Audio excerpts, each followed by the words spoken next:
नमस्कार, मैं गौरी और आप देख रहे हैं सी न्यूज भारत। वक्त है बुलेटिन का। बुलेटिन में बात करेंगे भोपाल की। यहाँ कांग्रेस ने दिया बड़ा बयान, बोले मदरसे बंद करने पर हम विरोध करेंगे। बताएंगे मदरसे को खत्म करने की मांग को लेकर भाजपा विधायक ने क्या दिया बयान। चर्चा करेंगे कैबिनेट मंत्री गोविंद सिंह राजपूत के अमरवाड़ा चुनाव को लेकर दिए गए बड़े बयान की। तमाम बयानबाजियों पर होगी विस्तार से चर्चा।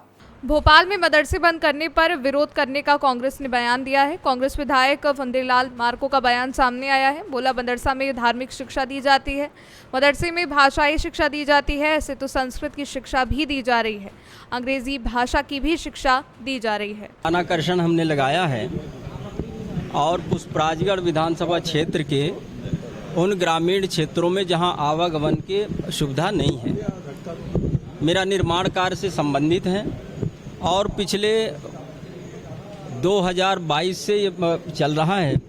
तत्कालीन मुख्यमंत्री माननीय शिवराज सिंह चौहान जी के मीटिंग में जो मेरा आज का ध्यान आकर्षण है उसके लिया गया और उन्होंने निर्देश जारी किया था कि इसको मनरेगा से स्वीकृत किया जाए, लेकिन अभी विलम्ब चल रहा है और हम आज उसको ध्यानाकर्षण के माध्यम से सदन को और माननीय मुख्यमंत्री जी को ध्यानाकृष्ट करेंगे, क्योंकि ये मात्र एक गांव को दूसरे गांव जोड़ने वाले मार्ग हैं, छोटे छोटे हैं, कोई बड़े नहीं हैं कि 4 लाइन का हम मांग कर रहे हैं। ये ग्रेवल मार्ग हैं, एक टोला से दूसरे टोला और मुख्य मार्ग से जोड़ने वाले मार्ग हैं, उनके स्वीकृत प्रदान करने का हमने जो है अनुरोध हम करेंगे। और जिस तरीके से पूरे मध्य प्रदेश में जो घपले घोटाले भ्रष्टाचार जो चल रहे हैं वो जग जाहिर है। इन तमाम बातों को हम लोगों ने सदन के माध्यम से रखा भी है और आने वाले समय में भी हम लोग रखेंगे।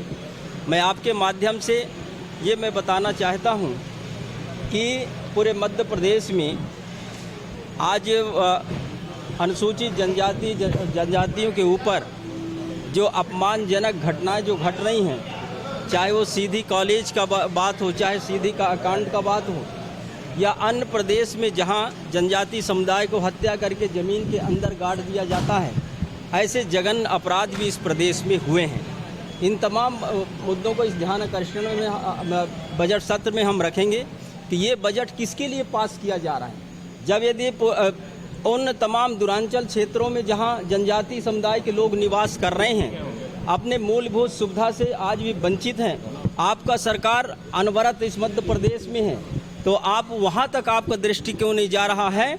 और उन आदिवासी समाज के लोगों को आज जो थोड़े जो अपने जिस तरीके से वो संघर्ष कर रहे हैं और ये प्रदेश की सरकार अपने पीठ को ठोकने का काम कर रही है, इन सारे बातों को हम लोग रखेंगे। जी, बीजेपी विधायक ने आज एक ध्यानाकर्षण लगाया मदरसों को बंद करने के लिए। देखिए, मदरसा बीजेपी जो है क्या है, वो भी शिक्षा का एक विद्यालय है और आज नहीं बहुत पहले से चल रहा है। ये जरूर है कि उसके गुण दोष के आधार पर उसको काम करना चाहिए। ये पहले तो ये बताएं कि जो पशु जो यहाँ वो किए जा रहे हैं, आप इसी भोपाल के नगरी में पुराने भोपाल के साथ जाइए, 1 किलोमीटर का इनका दुकान लगा रहता है, आप देखिएगा किस तरीके से टंगे रहते हैं। उसको बंद क्यों नहीं करते हैं। पूरे प्रदेश में गौ हत्याएं हो रही हैं, उस पर वो ध्यान दें। जहां गौ माता का हत्या किया जा रहा है उस पर तो इन्होंने विराम लगाया नहीं और उनका जो है अनुमति दे रहे हैं।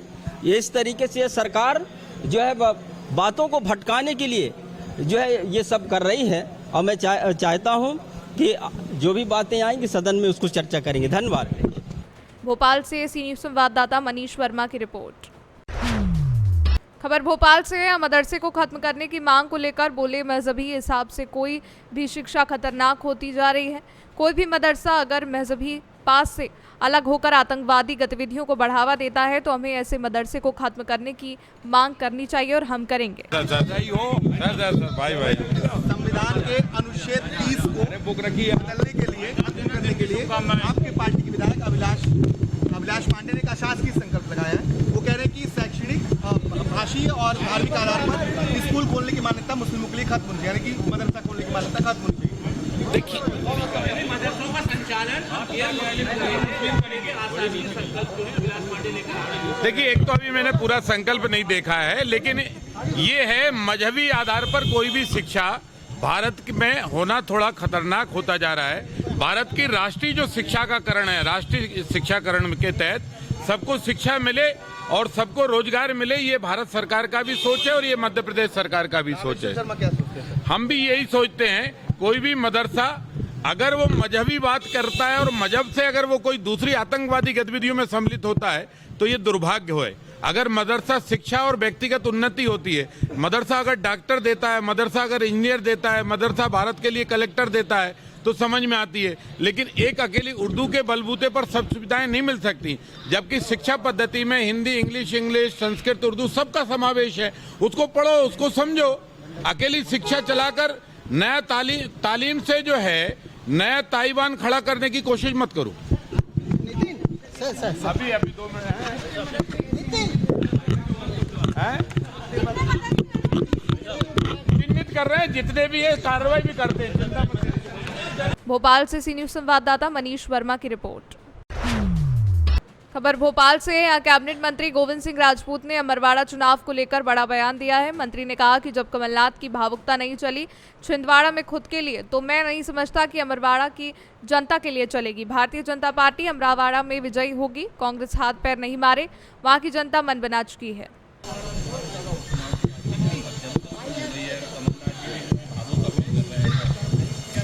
देखिए, अमरवाड़ा चुनाव, अमरवाड़ा की जनता बहुमत के साथ भारतीय जनता पार्टी को जिताएगी।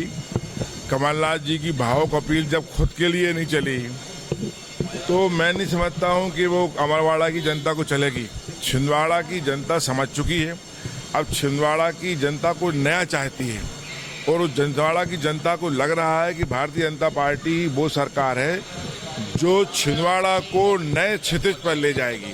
इसलिए छिंदवाड़ा की जीत सुनिश्चित है। कांग्रेस हाथ पांव नहीं मारे, वहाँ की जनता मन बना चुकी है। मदरसा को खत्म किया जाएगा। भोपाल से सी न्यूज संवाददाता मनीष वर्मा की रिपोर्ट। खबर भोपाल से। यहाँ पूर्व मंत्री जयवर्धन सिंह का बयान सामने आया है। विश्वास सारंग खुद विश्वास हो गए हैं। कांग्रेस ने तथ्यों के साथ साबित कर दिया है। विश्वास सारंग जो कांग्रेस सरकार पर आरोप लगा रहे हैं, कांग्रेस सरकार बनने से पहले नर्सिंग कॉलेजों को मान्यता दी गई। यदि विश्वास सारंग सही है तो खुद सुप्रीम कोर्ट जाएं। मदरसा मामले में बोले, मुद्दा भड़काने के लिए सरकार का ये कुठारघात है। जी देखिए, इसमें तो हमें विशेषकर ऐसे केसों में, उसमें कितने ऐसे प्रकरण आ रहे हैं प्रति वर्ष में, उस पर अपन को विशेष उस पर ध्यान देना चाहिए है। और अगर वाकई में उसमें काफ़ी उसमें प्रकरण सामने आ रहे हैं तो उस पर फिर ये अगर अधिनियम उसमें आ रहा है शायद आज का, कौन से नंबर पे है उसका विधेयक? एक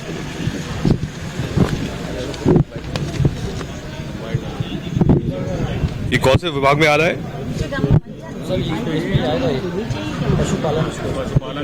जी देखो, पशुपालन विभाग में तो सबसे पहले ये है कि जो हमने गौशालाएं बनवाई थी उनकी क्या स्थिति है। आपको याद होगा कांग्रेस सरकार के समय गौ माता के संरक्षण के लिए, आप तो ठीक है दीदी, गौ माता के संरक्षण के लिए जो काम कांग्रेस ने किया था वो अद्भुत काम था। गौशालाएं बनवाई थी, लेकिन जब से सरकार भाजपा की आई है उन्होंने हमारी ही योजना पे रोक लगा दी। कहीं ना कहीं वापस अगर हम देखें तो अभी जो समय बारिश का चल रहा है, पुनः निराश्रित गौ माताएं सड़कों पर घूम रही हैं। तो पहले तो भाजपा ये तय करे कि जो कांग्रेस की योजना थी गौशालाओं की, उन्हें बंद क्यों की, पर्याप्त उनके लिए व्यवस्था क्यों नहीं की जा रही है।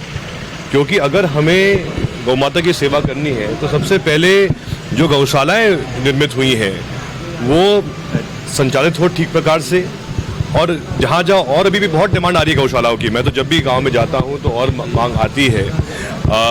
तो विधेयक जरूर उस पर चर्चा होगी, लेकिन विधेयक प्रस्तुत होने से पहले भाजपा के माननीय मुख्यमंत्री जी से मेरा आग्रह रहेगा, पशुपालन मंत्री जी से मेरा आग्रह रहेगा कि जो संचालित योजनाएं हैं जिसकी शुरुआत कांग्रेस ने की थी उसको आपने बंद क्यों की। क्या इस वित्तीय वर्ष में गौशालाओं के निर्माण के लिए, गौ माता की सेवा के लिए कुछ विचार किया जाएगा, जिससे कि जो शुरुआत कांग्रेस ने की थी उसको अब और बेहतर तरीके से आगे बढ़ाएं, ये उनका प्रयास होना चाहिए। सर, मदरसा को बंद करने की बीजेपी के विधायक सदन के अंदर ये बात रखने की कोशिश कर रहे हैं कि जो मदरसे हैं मध्य प्रदेश के अंदर जी। उसका जो प्रबंधन है वो जी। अल्पसंख्यक से वापस ले लिया। अब देखिए ये सब उसमें मतलब क्या है, मतलब ये सब ऐसी चीज़ें हैं जो जनहित के विषय हैं, उनसे ध्यान भटकाने के लिए भाजपा ऐसे मुद्दे सामने लाती है। भाई आप बात करो हमारे प्रदेश के युवाओं की, बात करो रोजगार के बारे में, बात करो कि आज भी जो लाखों नर्सिंग छात्र भटक रहे हैं उनके लिए अभी तक क्यों कुछ नहीं हो पा रहा है, उनकी व्यवस्था क्यों नहीं हो पा रही है।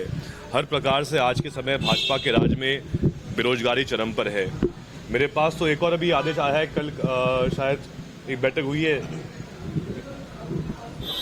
नर्सिंग काउंसिल की विश्वविद्यालय की, जिसमें 2019 में कुछ जो कॉलेज वापस फर्जी पाए गए थे उनको वापस ही लोग दे रहे हैं मान्यता। अभी भी ये अभी का काम खत्म नहीं हुआ है, अभी भी ये चल रहा है। और क्यों चल रहा है? क्योंकि 2021-22 के समय भी जो कुलपति जिन्होंने फर्जी कॉलेजों को मान्यता दी थी, समझौता दी थी, वो आज भी वहीं बैठे हैं, उसी पद पे बैठे हैं।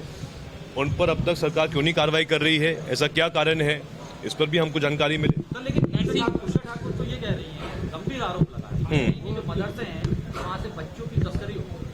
देखिए श्रीमती सुश्री उषा ठाकुर जी से मैं आग्रह करूंगा कि वो अपने क्षेत्र पर ध्यान दें। वो हमेशा भ्रमित टिप्पणियां करती हैं। मुझे याद है पहले भी उनने एक बहुत ही गलत टिप्पणी की थी हमारे जैस संगठन के बारे में, जो एक युवा समाज सेवी आदिवासी संगठन है, उसके बारे में भी बहुत ही गलत आपत्तिजनक टिप्पणी उषा ठाकुर जी ने पिछले कार्यकाल में की थी। तो इनकी आदतें हैं ऐसी गलत बातें करना। नर्सिंग घोटाले को लेकर तत्कालीन मंत्री ने कल कहा कि मेरे खिलाफ पति ने आदेश किया है कि टीआई से मिलकर छात्र आए। किसी छात्र को अगर मिलना है तो टीआई से अनुमति लेके आए। अगर मिलना है तो पहले आप टीआई के पास जाएं, टीआई फिर उसके बाद मेरे पास आए तब मुझे मुलाकात करें। लेकिन उससे टीआई का क्या लेन देन है? 2 से अधिक लोग अगर आप दुल्ला की फरमान सर मान रहे हैं कि ये दुल्ला की फरमान नहीं, ये तो एक रिसर्च का विषय है कि आखिर कोई भी कुलपति ऐसा आदेश क्यों निकालेगा। भाई उसमें तो हर छात्र का दायित्व होता है कि अगर उनको कुछ काउंसलिंग चाहिए, उनको कुछ जानकारी चाहिए है, कुछ भी ऐसा विषय में उनको कुछ कोई संकोच है, तो उनका अधिकार है कि वो कुलपति के पास जाएं, डीन के पास जाएं, प्राचार्य के पास जाएं। लेकिन थाने में खबर करो पहले और फिर अपॉइंटमेंट लो, ये कौन सा तुगलकी फरमान है? नर्सिंग घोटाले को लेकर तत्कालीन मंत्री ने कल कहा मेरे खिलाफ षड्यंत्र। उन पर दया आ रही है। कल उन्होंने जो एक सूची का उल्लेख किया उनके प्रेस वार्ता में, वो उस सूची की तारीख है शायद 9 या 11 जनवरी 2019। उसके 2 दिन पहले ही कांग्रेस ने शपथ ली थी। तो 2 दिन में क्या हम मीटिंग करके उसमें मान्यता दे देंगे किसी कॉलेज को? वो तो पुरानी मान्यताएं हैं जिसकी वो सूची उस समय छपी थी। तो देखिए इसमें मेरा उनसे ये आग्रह रहेगा कि वो स्वयं मंत्री हैं, बड़े पद पे हैं, इसमें वो भी अपील करें, जो हमारे वो भी अपील करें सीबीआई से, माननीय उच्च न्यायालय से, कि इसमें निष्पक्ष जांच हो। में तो ये आया है कि आज आप इस मामले को नहीं उठाएंगे सदन में। किसने बताया आपको ये? भोपाल से सी न्यूज़ संवाददाता मनीष वर्मा की रिपोर्ट। फिलहाल के लिए बुलेटिन में बस इतना ही। देश दुनिया की बड़ी खबरों के लिए देखते रहिए आप सी न्यूज़ भारत।